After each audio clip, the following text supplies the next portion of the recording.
আসসালামু আলাইকুম ওয়া রাহমাতুল্লাহি ওয়া বারাকাতুহু ওয়া মাগফিরা। সম্মানিত ভিউয়ার্স, ফ্যান ফলোয়ার, দেশে প্রবাসে যারা যেখান থেকে আমার আজকের এই ছোট্ট ভিডিওটুকু দেখতেছেন, সকলকে জানাচ্ছি প্রাণঢালা অভিনন্দন ও শুভেচ্ছা।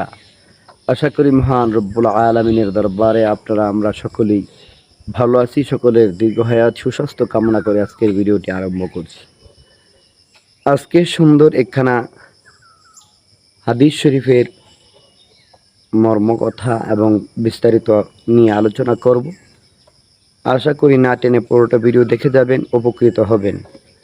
সেজন্য সকলের কাছে বিনীত অনুরোধ থাকবে, কেউ ভিডিওটি স্কিপ করবেন না। স্কিপ করলে কিন্তু ভিডিওর কোনো মর্মকথাই আপনি বুঝতে পারবেন না।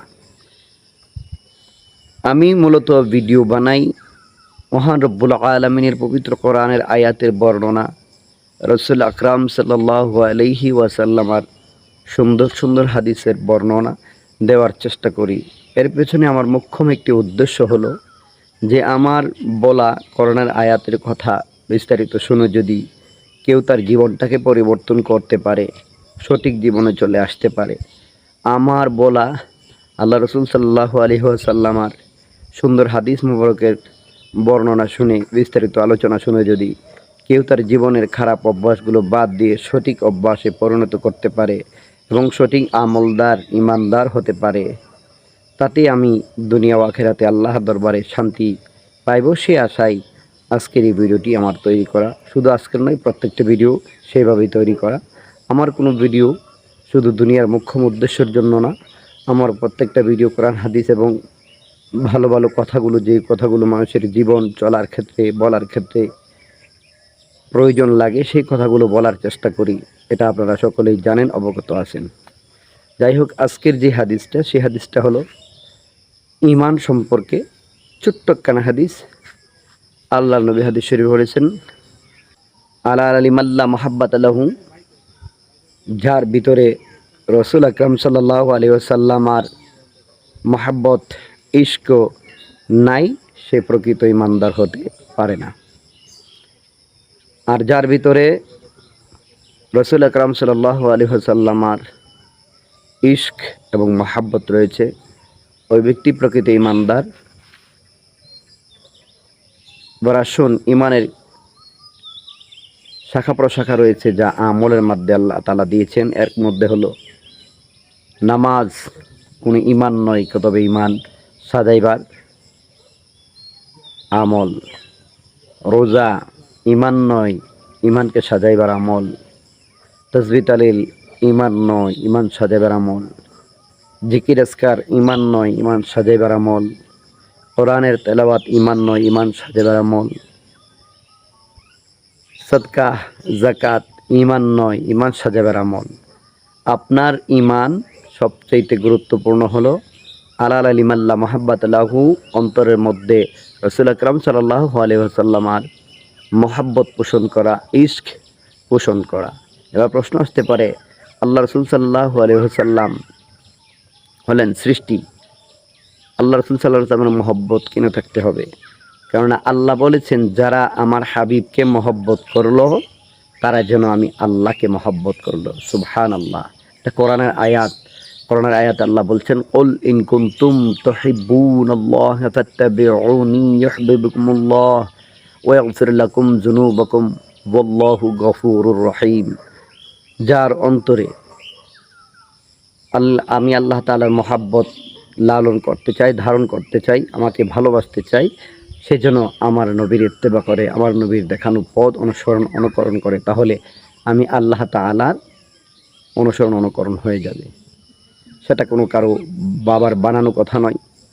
তাই রাসূল আকরাম সাল্লাল্লাহু আলাইহি ওয়াসাল্লামার মহাব্বত, ইশক অন্তরে লালন করতে হবে, ধাবিত করতে হবে, তাহলে আমি পরিপূর্ণ ঈমানদার হব। এবার আসুন, কেন আল্লাহ রাসূল সাল্লাল্লাহু আলাইহি ওয়াসাল্লাম অন্য হাদিসে বলেছেন, আনা বুইসতু মুআল্লিমান। আল্লাহ রাসূল সাল্লাল্লাহু আলাইহি ওয়াসাল্লাম দুনিয়ার সবচেয়ে বড় শিক্ষক। আল্লাহ নবী যা শিক্ষা দিয়েছেন, সাহাবায়ে কেরামরা তা শিখেছেন। সাহাবায়ে কেরাম থেকে তাবিঈন, তাবিঈন থেকে তাবিঈন, এরপর আইম্মে মুজতাহিদিন, উলামায়ে কেরাম, ফুকাহাগণ, ফকিহগণ যা শিখে এই পর্যন্ত আমাদের কাছে ইসলাম পৌঁছেছে, সে ইসলামের মর্যাদা রক্ষার্থে, ইমান মর্যাদা রক্ষার্থে আমরা যা শিখেছি তা তদ অনুযায়ী আমল করা এবং রসুল আকরাম সাল্লাল্লাহু আলাইহি ওয়াসাল্লামের ইশক এবং মহব্বত অন্তরে লালিত করা, ধাবিত করা। কিভাবে? শুধু আমি আল্লাহ রসুল রসুল বললেই রসুল আকরাম সাল্লাল্লাহু আলাইহি ওয়াসাল্লামের ইশক এবং মহব্বত জারি হবে না, নবী নবী বললেই জারি হবে না। তবে আল্লাহ রসুল সাল্লাল্লাহু আলাইহি ওয়াসাল্লাম যা নিষেধ করেছেন তা থেকে আমাদেরকে হাজার বার দূরে থাকতে হবে। আল্লাহ রসুল সাল্লাল্লাহু আলাইহি ওয়াসাল্লাম যা আদেশ করেছেন তা কঠোরভাবে শক্তভাবে পালন করতে হবে, তা আমল করতে হবে। শুধু তাই নয়, এই ফরজ আমলের পর আল্লাহ রসুল সাল্লাল্লাহু আলাইহি ওয়াসাল্লামের সুন্নতে মুআক্কাদা, যে সুন্নত আমল করলে আল্লাহ নবী রাজি এবং খুশি হবেন, এবং এই সুন্নতকে পাকড়ে ধরতে হবে। কেননা আল্লাহ নবী শেষ বিদায় ভাষণে এই কথা বলে গেছেন, আমার কোনো বান্দাবান্দি আমার কোনো উম্মত ততক্ষণ পর্যন্ত পথভ্রষ্ট হবে না যতক্ষণ পর্যন্ত তাদের অন্তরে কোরআন এবং আমি নবীর সুন্নাহ রয়েছে। কোরআন এবং সুন্নাহকে যারা আঁকড়ে ধরেছে তারা কখনো ঈমান থেকে বিচ্ছিন্ন হবে না। তাই আল্লাহ নবীর কোরআনও আমরা আঁকড়ে ধরতে হবে এবং পাশাপাশি আল্লাহ রসুল সাল্লাল্লাহু আলাইহি ওয়াসাল্লামের সুন্নতকে শক্তভাবে আমল করতে হবে। তাহলে আপনার আমার ভিতরে আল্লাহ রসুল সাল্লাল্লাহু আলাইহি ওয়াসাল্লামের ইশক এবং মহাব্বত ধাবিত হবে, লালিত হবে। তারপরে আমি পরিপূর্ণ ঈমানদার মুমিন হতে পারবো। তো আজকের মূলত বিষয় শুধু এটাই ছিল। আশা করি যারা আজকের এই ভিডিওটি শুনেছেন, দেখেছেন, যাদের ভালো লেগেছে, ঈমান সম্পর্কে এই তথ্যমূলক আলোচনাগুলো যদি ভালো লাগে তাহলে আপনার হাতের মোবাইলটি দ্বারা একটু শেয়ার বাটনে চাপ দিয়ে শেয়ার করে অন্য মুসলমান বাবা ভাই বোনদের কাছে পৌঁছে দেওয়ার চেষ্টা করবেন, যাতে করে আমরা ঈমানের ওপর আঘাত না হানি। ঈমান মজবুত থাকলে আমল যদিও কম হয় তাহলেও আপনি বেহেশতে যাওয়ার গ্যারান্টি আছে। তবে ঈমান যদি মজবুত না হয় তাহলে কোনো সময় বেহেশতের গ্রাণ পাবেন না। আমি এই কথা বলার পেছনে উদ্দেশ্য হলো আমরা অনেক আমলই ছেড়ে দিই, অনেক আমলই করি না, শয়তান ওয়াসওয়াসে পড়ে আমল থেকে দূরে থাকি। তার মানে আমি এইটা নিষেধ করি নাই যে আমল করা যাবে না, আমল অবশ্যই করতে হবে। কবুল করার মালিক হলো আল্লাহ। আপনার আমার হায়াত 50 বছর 60 বছর, এর ভিতরে যত আমল আছে সব আমল যদি আল্লাহ তাআলা আমাদেরকে কবুল করেন তাহলে অনেক সওয়াবের ভাগীদার হব, অনেক সওয়াবের মালিক হব। কিন্তু আল্লাহ তাআলা বলেছেন আমি কোনো সময়ের কোনো একটি ডাক কবুল করে তোমাকে আমি জান্নাত দেব। তো তাই আমল অবশ্যই করতে হবে। কোন সময় কোন ডাকটা আল্লাহর দরবারে কবুল হয় আমি কেউ জানি না। তাই অনুরোধ থাকবে দয়া করে আমি যেন সঠিক আমল করতে পারি, ঈমানটাকে মজবুত রাখতে পারি। আল্লাহ তাআলা সেই তৌফিক দান করুন। আমিন ইয়া রাব্বাল আলামিন। আসসালামু আলাইকুম ওয়া রাহমাতুল্লাহি ওয়া বারাকাতুহু।